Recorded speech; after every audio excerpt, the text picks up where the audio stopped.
I've known June for a number of years, and I realised that our guest speaker was right under my nose. So I asked June, and she very promptly replied yes. So I was much relieved when she said yes. So look, now I'd like to ask the member for Werribee, Anne Stanley, a lifelong Linnea local, who also happens to be the Labor member for Werribee and in the current Labor government, to introduce June.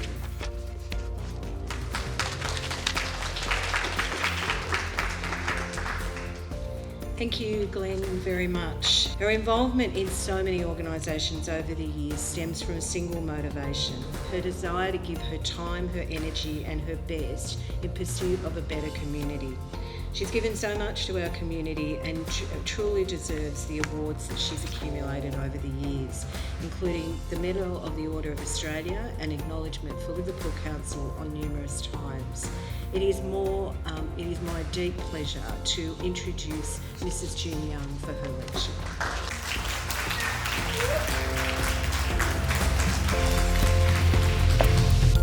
Good morning, everyone. My name is June Young and this is my story. I was born on the 7th of September 1943 and lived at 87 Darley Road, Manly, until I married in 1961. It was a totally different era with many antiquated ways at that time. My parents were both heavily involved in community service, and I believe this is where my roots of service are planted. Both my sister and I were brought up in a bubble. We were totally protected. We were Dad's little princesses and did not really venture out into the real world until after our marriages. Dad was a ham radio operator and he spoke to people all around the world, and I guess that's where I learned to talk. One Christmas, our next door neighbour's son, who was in the army, brought home his mate, who had no family to visit over Christmas. His mate was Ken, and we had a wonderful time together for 6 weeks when Ken was due to go back to camp. I was 17 and a half and Ken was 20. Would you believe he had to get permission from the army and I had to get my parents' approval to marry? Amazingly, they all agreed and the venture started. As a young army wife, our officer's commanding wife welcomed me and asked that I join the Army Wives Club, as our husbands would be away more than they were home. In point of actual fact, in the first 7 years Ken and I were married, he was away 5 of those years. This is the start to a wonderful adventure. By this time I had 2 sons, so actually stayed in Brisbane. I wanted to prove to somebody that I could do it on my own. Again, working for the Army Wives Club. I also started sewing for clients and also doing wedding cakes and making wedding dresses. In November 1967, Ken was posted back to Vietnam, and this time we came home again to Manly. It was a trying time as we were not allowed to let people know where he was or who he was. I started work for the Wheelchair Association in Brookvale, raising money for urgently needed medical items for those in need. It was an amazing time, so much animosity towards our troops and even their families.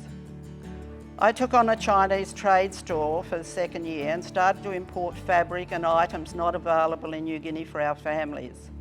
It was also a time I learnt many engineering skills, because if the rains came and the roads collapsed or the lights fell down, Ken and I would go out along with the other soldiers to repair whatever we could. No experience will ever top Pop and Didda. Ken was away a lot. That was quite normal. The boys were at school and Susan at preschool. So I started working again for the Army, running the Army Services Canteen organisation. It was not long before I became the manager. We opened at 5 a.m. and closed at 10:30 each night. It was a home away from home for many a young soldier who just needed someone to talk to over a beer or a coffee.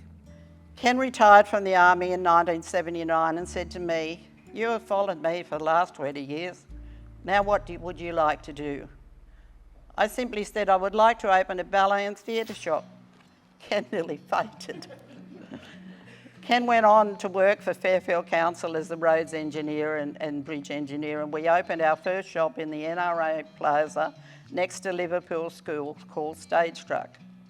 Our business grew very rapidly, and we opened a second store for aerobic wear in the same arcade. I joined the Retail Traders Association and Liverpool Chamber of Commerce, quickly taking on leadership roles. Next, I opened another shop at Seven Hills, and we, in that year, became the largest independent ballet and theatre business in New South Wales and in Australia. The name was changed to Stage Struck Australia Limited, and we covered every type of service from dance, ice skating, physical culture, TV, school spectacular, wakakiri, ballroom dances, circus, live theatre productions and musicals. I would work in the shop during the day and make costumes at night. Ken can make as many costumes as I can. He learned everything I learned, and I learned everything he learned.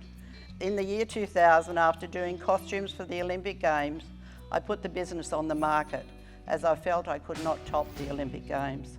I was in business for 23 years, and during that time I also started working with troubled teenagers at the Liverpool Youth Needs Committee. I was the treasurer for 8 years until the service closed down. We would help young people who were homeless, in trouble with the police, just disillusioned, or who needed a safe place to be. I work constantly with Harry Hunt in many areas. The Salvation Army Red Shield Appeal, his annual Christmas lunches for those in need, where I would be the compere and Ken would be Santa. Quota has given me so much, both in learning public speaking, parliamentary procedure, conflict management, and the value of service. In 2016, Commissioner Schiaparoni presented me with a Police Commissioner Certificate of Appreciation for continued support of the Police Officer of the Year program, both here in Liverpool and in New South Wales.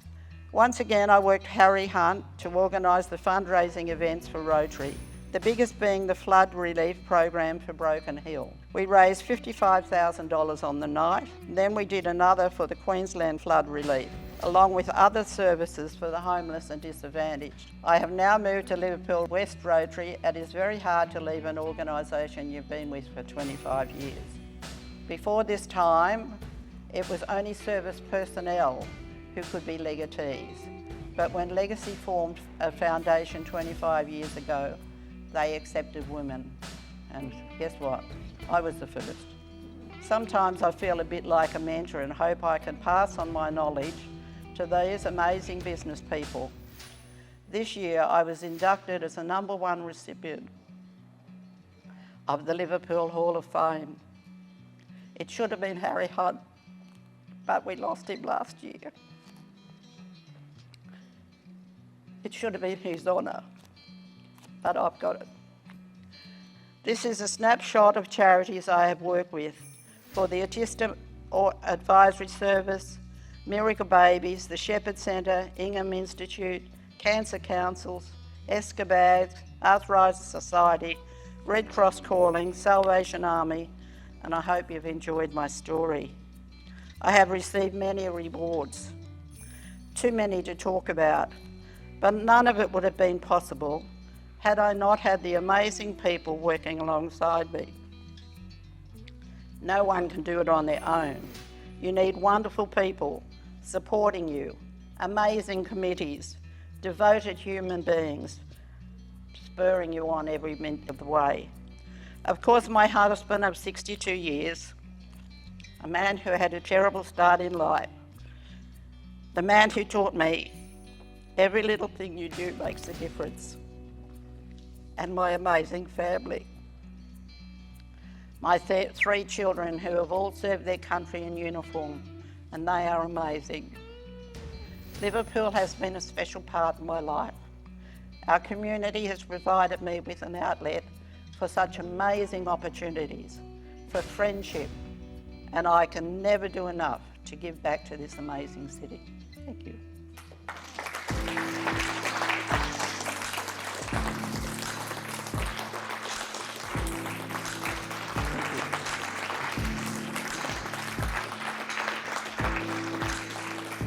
We love you, dear. We really do.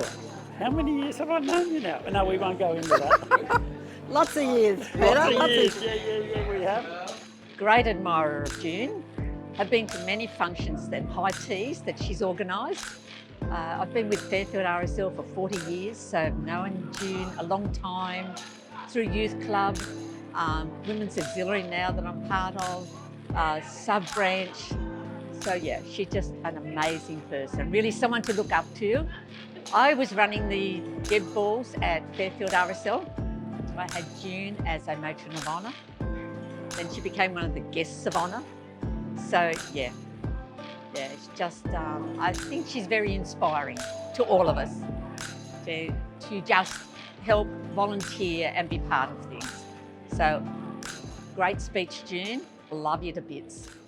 I was sitting there going, I have no idea how you do so much and how you manage to fit so much into your life, but Carry a diary. That's all about. Whoever's first in the diary, that's it. yes. Never change. That's Whoever gets on the diary first. Love you.